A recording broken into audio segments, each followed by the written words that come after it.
Hi అండి. ఇవాళ కాకరకాయ కూర ఎలా చేయాలో చూద్దాం. ముందుగా 250 గ్రాముల కాకరకాయలు తీసుకొని పైన పొట్టు తీసేయాలి. ఆ తర్వాత వాటిని శుభ్రంగా కడిగి ముక్కలు చేసుకోవాలి. ఈ విధంగా చిన్న చిన్న ముక్కలుగా చేసుకోవాలి. ఆ తర్వాత బాణంలో 2 టేబుల్ స్పూన్ల నూనె వేసి కాకరకాయ ముక్కలు అందులో వేసి కొద్దిగా ఉప్పు, పసుపు వేసి ఫ్రై చేయాలి.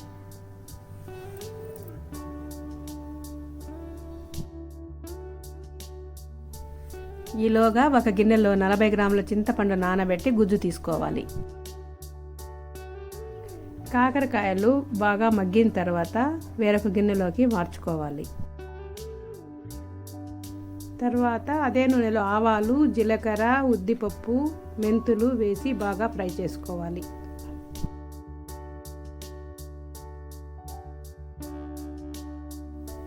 ఇప్పుడు అందులో 2 ఉల్లిపాయ ముక్కలు వేసి ట్రాన్స్పరెంట్ అయ్యే వరకు ఫ్రై చేసుకోవాలి. తర్వాత అందులో కొద్దిగా కరివేపాకు, వేయించి పెట్టుకున్న కాకరకాయ ముక్కలు వేసి 2 నిమిషాల పాటు వేయించుకోవాలి. ఇప్పుడు అందులో 2 టేబుల్ స్పూన్ల కారం, 2 టేబుల్ స్పూన్ల ధనియాల పొడి వేసి తగినంత ఉప్పు వేసి బాగా కలుపుకోవాలి.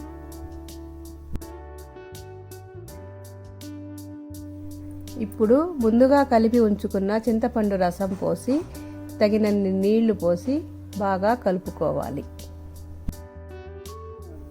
10 నిమిషాల పాటు ఉడికిన తర్వాత కూర చిక్కబడి నూనె పైకి తేలుతుంది. ఇప్పుడు స్టవ్ ఆఫ్ చేసి కొత్తిమీర చల్లుకొని దించేసుకోవాలి.